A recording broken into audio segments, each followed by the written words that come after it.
오늘 기름 부음 받은 다윗이라고 하는 제목으로 말씀의 은혜를 나누겠는데요. 저는 제가 메모해 놓은 설교문에는 기름 부음 받은 다윗에서 선택, 부르심 이렇게 메모해 놓았습니다. 오늘 우리가 읽고 있는 사무엘상 16장 말씀은 굉장히 많이 설교를 하고 듣는 그런 말씀의 내용입니다. 다윗의 별명은 내 마음이 합한 사람이다 라고 그렇게 말하고 있죠. 왜냐하면 오늘 우리 본문 말씀 7절에서 말하는 것처럼 내가 보는 것은 사람과 같지 아니하니 사람은 외모를 보거니와 나 여호와는 무엇을 본다고요? 중심을 보시기 때문이다. 그래서 다윗은 하나님 보시기에 마음이 합한 사람, 그렇게 표현하고 있는 것이죠. 사도행전 13장 32절 말씀에서도 다윗을 평가할 때 하나님 마음에 합한 사람이다 라고 그렇게 평가합니다. 우리가 읽고 있는 성경 말씀, 신약 성경의 첫 번째 나오는 마태복음 1장 1절 말씀도 이렇게 기록합니다. 아브라함과 다윗의 자손 예수 그리스도의 계보라. 아브라함뿐만 아니라 다윗의 자손이라고 예수님을 소개하고 있으면서 신약 성경에만 이 다윗의 자손이라는 단어가 23번 이상 나옵니다. 성경에 기록된 이야기 가운데에 예수님에 대한 이야기 다음으로 가장 많은 분량을 차지하고 있는 것 또한 다윗에 대한 이야기입니다. 여러분, 다윗은 그의 삶을 통하여서 하나님 앞에 집중하고 하나님을 기쁘시게 하는 일에 집중했던 그런 사람입니다. 그런데 중요한 사실은 무엇인가 하면 다윗의 이 생애 기간 가운데에 기적을 경험한 적이 한 번도 없다는 사실이에요. 하나님께서 특별한 능력으로 다윗에게 역사하신 적이 한 번도 없어요. 그런데도 불구하고 다윗이 어떻게 하나님을 잘 섬겼을까? 유진 피터슨이라고 하는 분이 쓴 책에 의하면 다윗이 이렇게 하나님 앞에 마음이 합할 수 있는 이유는 그의 현세성, 인간적인 부분 때문이다라고 그렇게 표현하고 있습니다. 그의 글을 잠시 읽어드리면 이렇게 이야기합니다. 다윗의 이야기에는 인간적인 모든 면을 망라하고 있다. 기도, 사랑, 싸움, 간음, 살인, 반역, 8명의 아내, 야만적인 철기 문명, 전쟁 등 모두 나온다. 인간적인 다윗의 성품도 그대로 드러난다. 분노하는 다윗, 기뻐하는 다윗, 마음씨 착한 다윗, 죄를 감추는 다윗, 춤추는 다윗, 교만해진 다윗 등 인간의 모습들이 그대로 성경에 기록되어 있다. 다윗의 생애를 살펴보면 인간이 가질 수 있는 모든 것들을 다 가지고 있어요. 우리가 흔히 말하는 하나님의 사람다운 성품도 있었지만 어떻게 하나님의 사람으로서 이렇게 행할 수가 있어? 라고 말할 수 있는 부분들도 굉장히 많이 등장합니다. 그 가운데 가장 치욕적인 죄가 무엇이었습니까? 자기가 범한 간음죄를 감추기 위해서 자기의 사랑하는 부하를 전쟁터에 나아가서 죽여버리는, 그래서 그 일들 때문에 생겨나게 되는 그런 여러 가지 파생된 사건들을 우리가 알고 있지 않습니까? 그런데도 불구하고 하나님은 다윗을 하나님의 마음에 합한 사람이다 라고 그렇게 평가하고 있습니다. 과연 다윗이 어떤 삶을 살았기에 하나님으로부터 이러한 합당하다라고 하는 말씀을 받을 수 있었을까? 우리는요, 오늘부터 시작해서 12시간에 걸쳐서 다윗의 생애를 살펴보면서 어떤 삶이 하나님으로부터 인정받고 있는가를 살펴보면서 우리 또한 하나님으로부터 칭찬받고 인정받는 삶으로 채워져 가기를 예수님 이름으로 축복합니다. 오늘 여러분과 함께 나눌 첫 번째 이야기는 바로 다윗은 이새의 막내 아들이다 라고 하는 부분입니다. 1절 말씀에 보면 이렇게 시대적 상황을 이야기합니다. 여호와께서 사무엘에게 이르시되 내가 이미 사울을 버려 이스라엘 왕이 되지 못하게 하였거늘 네가 그를 위하여 언제까지 슬퍼하겠느냐? 너는 뿔에 기름을 채워 가지고 가라. 내가 너를 베들레헴 사람 이새에게로 보내리니 이는 내가 그의 아들 중에서 한 왕을 보았느니라 하는지라 라고 말합니다. 지금 시대적 상황은 어떠냐면 하나님께서 사울을 왕으로 세우셨는데 그 왕 사울이 하나님의 마음에 합당하지 못한 삶을 살고 있는 겁니다. 자막을 보시면 사무엘상 13장의 말씀에 이렇게 기록되어져 있습니다. 사무엘이 사울에게 이르되 왕이 망령되이 행하였도다. 왕의 하나님 여호와께서 왕에게 내리신 명령을 지키지 아니하였도다. 그러하였더라면 여호와께서 이스라엘 위에 왕의 나라를 영원히 세우셨을 것이거늘 지금은 왕의 나라가 길지 못할 것이라 등등 이렇게 이어지고 있습니다. 그 이유가 뭐라고요? 하나님께서 내리신 명령을 지키지 않았다라고 말해요. 하나님의 말씀보다 사울에게는요, 자기의 명예나 자기의 군사력, 자기의 힘, 그래서 하나님의 말씀을 따라가기보다 사울은요, 사람 모으는 일을 즐겨했습니다. 그래서 힘있고 능력 있는 사람이라면 주변에 가득 모으는 그러한 모습을 보여줘요. 물론 현대 사회에서도 정치하는 사람을 사는 사람은 이렇게 잘 모으는 사람이고 그런 사람이 능력이 있다라고 말해요. 그러나 하나님 나라 가운데서는 사람을 많이 거느리고 있는 사람이 아니라 능력이 있는 사람을 많이 거느리는 것이 아니라 하나님의 말씀대로 순종하는 사람이다라는 것을 보여주는 것이죠. 그리고 사무엘상 15장 11절 말씀에서는 이렇게 이야기합니다. 내가 사울을 왕으로 세운 것을 후회하노니 그가 돌이켜 나를 따르지 아니하며 내 명령을 행하지 아니하였음이라 하신지라. 사무엘이 근심하여 온 밤을 여호와께 부르짖으니라 라고 말해요. 사울과 사무엘의 관계는 아버지와 아들과 관계와 같습니다. 사무엘은 자막을 내주세요. 사무엘 입장에서는 이 사울이 정말 하나님의 마음에 합한 사람으로 반드시 섰으면 좋겠다라고 하는 마음으로 기도하고 그를 위해서 눈물로 기도했던 사람이에요. 사울도 마찬가지였습니다. 사울도 사무엘의 이야기라면 정말 열심히 있게 들었어요. 심지어 사무엘이 죽고 난 다음에 전쟁에 참여할 때에 사무엘에게 묻고 싶어서 엔돌에 있는 신접한 여인 무당을 찾아가가지고 사무엘의 죽은 귀신을 불러일으켜서 그에게 이야기하는 질문하는 내용 또한 성경에 기록되어져 있습니다. 그처럼 사울에게 있어서 사무엘은 굉장히 중요한 관계를 맺고 있는 사람이었어요. 그렇기 때문에 1절에서 하나님께서는 언제까지 그 사울을 위해서 네가 울고 있겠느냐. 나는 그를 버렸고 내가 새로운 왕을 준비하여 세울 것이다 라고 하나님께서 말씀하셨습니다. 그래서 오늘 이새의 아들에게로 가는 장면으로 본문이 시작되어지고 있습니다. 그런데요, 2절 말씀을 보면 사무엘의 이야기가 등장해요. 사무엘이 이르되 내가 어찌할 수 있으리까 사울이 들으면 나를 죽이리이다 라고 말해요. 이게 사울과 사무엘의 관계가 어떤지에 대해서 제가 설명했습니다만은 그와 반대로 사울이 얼마나 타락했는지도 보여주는 말씀이에요. 자기를 기름 부어 왕으로 삼은 이 사무엘조차도 죽일 수 있는 사람, 그 사람이 사울이다 라고 그렇게 말하고 있는 것이죠. 그래서 한 가지 지혜를 하나님께서 주시는데 그냥 조용히 내려가서 예배 드려라 라고 말합니다.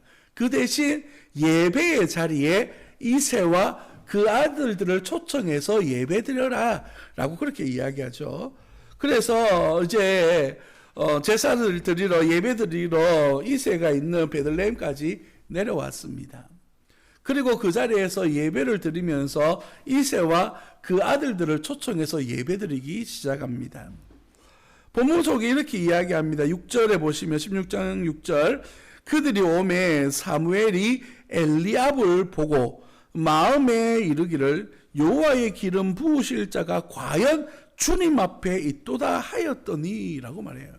딱 보니까 와 정말 왕 삼을 만한 인품을 가지고 있다는 것이 그냥 느껴질 정도다라고 말하는 것이죠. 이새가 자녀들 잘 키웠는 것 같습니다. 그래서 사무엘은 역시 하나님의 안목이 맞구나. 그래서 그에게 기름 부어야 되겠다라고 다짐을 했는데 하나님이 말씀하셔요. 그 사람 아니다. 그 사람이 아니다라고 말씀하십니다. 하나님께서는 내가 그를 버렸노라 라고 그렇게 말해요. 이 버렸다라고 하는 단어는 앞서 나온 것처럼 사울에게도 사용되어졌던 단어입니다. 하나님의 마음에 합한 사람이 아니다라는 것이죠. 그리고 그 마음에 합한 사람은 어떤 사람을 이야기하는 것일까요? 역대상 28장 말씀에 보면 하나님의 마음에 합한 사람은 이렇게 표현하고 있습니다. 내 아들 솔로몬아, 너는 내 아버지의 마음 하나님을 알고 온전한 마음과 기쁜 뜻으로 섬길지어다. 여호와께서는 모든 마음을 감찰하사 모든 무엇을 아신다고요? 의도를 아시나니 네가 만일 그를 찾으면 만날 것이요 만일 네가 그를 버리면 그가 너를 영원히 버리시리라 라고 말해요. 여러분, 마음이 합하다라고 하는 것은 하나님을 믿고 하나님을 섬기고 하나님을 따라가되 어떤 의도성이 없는 것을 이야기하는 겁니다.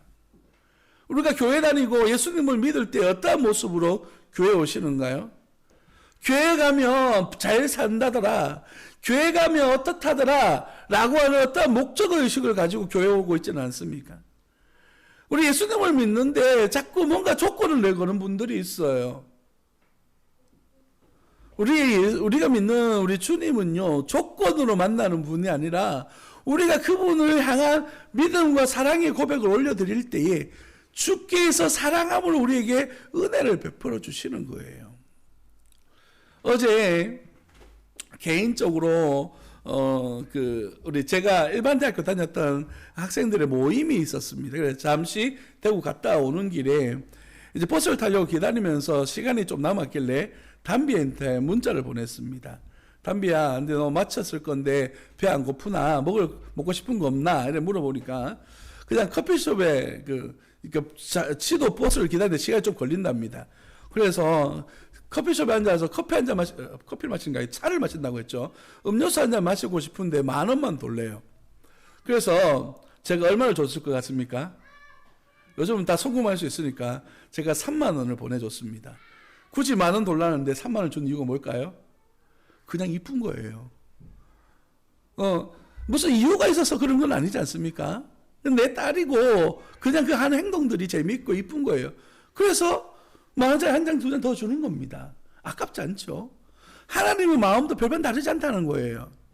우리가 하나님을 믿고 신앙생활 할 때에 하나님 앞에서 눈치 보면서 이거 하면 저거 하면 무엇을 주실까? 이러한 마음으로 예수님을 믿는 것이 아니라 순수한 마음으로 주의 십자가 사랑과 은혜와 능력이 내겐 감동되어지고 은혜되어져서 예수님 품에 나와 예배하고 하나님의 말씀을 듣고 순종하는 삶이 내게 복이 되어지고 은혜되어진다는 사실을 인정하면서 그분을 믿는 믿음 안에 우리 하나님께서 은혜를 부어주시는 것이죠. 이것이 진정한 믿음이고 이것이 하나님의 마음에 합하다라고 말하는 겁니다. 다윗이 잘나서? 아니에요. 앞으로 살펴보게 되겠지만 다윗 참 비겁한 짓을 많이 합니다. 참 나쁜 짓도 많이 해요. 그런데도 불구하고 다윗이 하나님으로부터 인정받는 이유는 뭐냐면 순수합니다.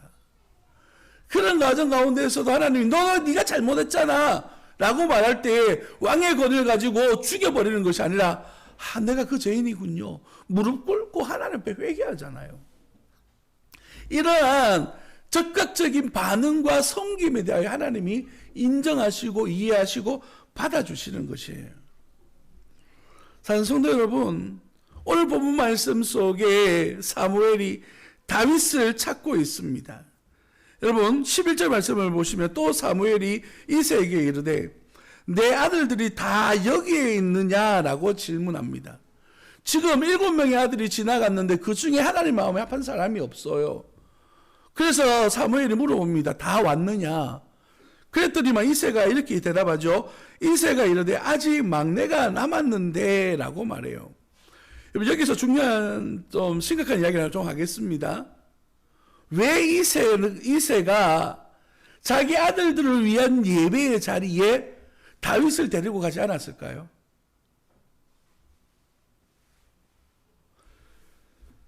다윗을 대해서 소개하는 말씀이 12절 말씀에 나오는데 이 사람을 보내어 그를 데려오매 그의 빛이 붉고 눈이 빼어나고 얼굴이 아름답더라. 여호와께서 이르시되 이가 그니 일어나 기름을 부으라 하시는지라 라고 말해요. 다윗의 외모를 평가하는데 빛이 붉고 눈이 빼어나고 얼굴이 아름답다라고 말해요. 이 말씀을 가지고 예전에 목사님들 어떻게 해석했냐면 그만큼 인품이 있고 하나님 보시기에도 아름다운 사람이다 이렇게 해석을 합니다. 요즘은 그렇게 해석하지 않아요. 왜냐하면 사무엘상 17장 42절 말씀에 보면 블레셋 사람 골리앗이 다윗과 싸우는 장면에서 다윗을 폄하하여 저주할 때 썼던 단어와 동일하기 때문입니다. 담비야 자막 띄워주세요. 17장 42절. 아니요, 그 앞에 거. 예, 그 블레셋 사람이 둘러보다가 다윗을 보고 업신여기니 이는 그가 젊고 붉고 용모가 아름다움이라. 여기서 붉고 아름답다라는 말은 아직 성숙하지 못한 어린아이다 이런 뜻입니다. 마치 계집아이와 같은 그런 외향이다 이런 뜻을 가지고 있는 거예요. 이세 보기에 지금 다윗은 아직까지 아들로 인정하기에는 조금 그런 모습입니다. 뿐만 아니라 방금 보여줬던 시편 27편 9절로부터 10절 말씀에 보면 한빈님 다시 띄워주시죠. 예. 주의 얼굴을 내게서 숨기지 마소서. 주의 종을 노하여 버리지 마소서. 주는 나의 도움이 되셨나이다. 나의 구원의 하나님이시여. 나를 버리지 마시고 떠나지 마소서. 내 부모는 나를 버렸으나 여호와는 나를 영접하시리이다. 다윗의 고백입니다.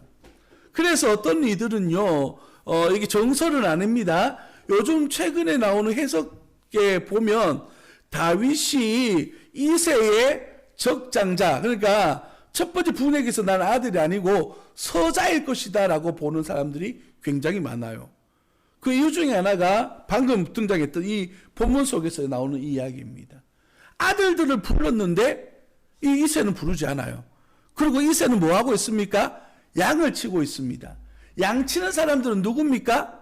아들이 양을 치지 않아요. 노예나 종들이요 양을 칩니다. 그리고 당시에는 이 양을 치는 그 무리들은요 가장 계급사회 가운데서 가장 낮은 자리에 있는 이들입니다. 인정받지 못하고 인정하지 않는다는 것을 의미하거든요. 그래서 다윗을 아들로도 생각하지 않는 거예요. 바로 17장에 넘어가면 블레셋과의 전쟁에서 다윗이 아버지의 심부름을 갑니다. 그 심부름 갔다가 돌아올 때 증거를 가져오라고 해요. 위험천만한 전쟁터에 막내 아들을 보내면서 혹시나 이 아이가 도망가가 잘못할까 싶어서 너 형들 만났던 증거를 가져오라 할 정도로 부모가 이 아이를 믿지 않는 거예요. 여러분, 다윗이 우리는 그의 인생을 다 알기 때문에 가장 위대하고 훌륭한 사람이다 라고 인정하고 칭찬하고 있지만 다윗은요 그 집안에서조차 인정받지 못했고 환영받지 못했던 아들이었다는 사실을 우리는 보게 됩니다. 그가 왕위에 올라가도 그 다윗을 위하여 돕는 이들 가운데 형제들은 한 명도 등장하지 않아요. 관계가 별로 좋지 않다는 것을 보여주는 겁니다. 그가 도망 다닐 때에도 7명의 형이 있는데도 불구하고 그를 도와주는 사람 한 사람도 없었습니다.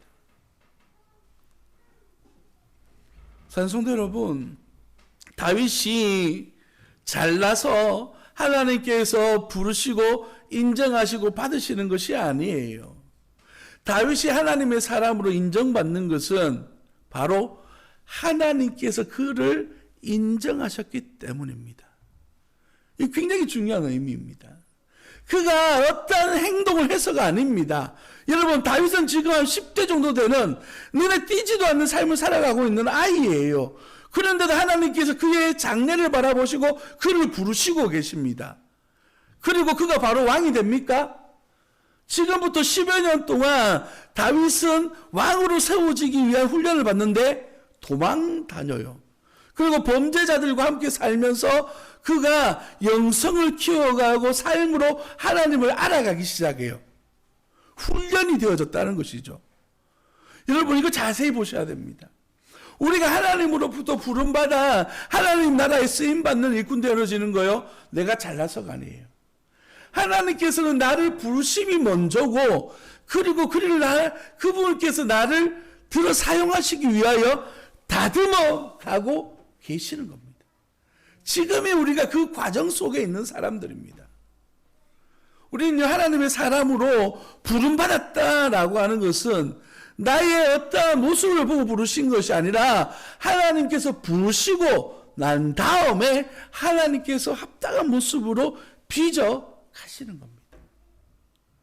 성도 여러분, 우리가 이제 신앙생활을 시작하고 교회에서 교회 생활을 시작한다라고 하는 것은 내가 완성되어졌다는 것을 이야기하는 것이 아니라 이제 다듬어져 가야 된다는 것을 의미하는 거예요.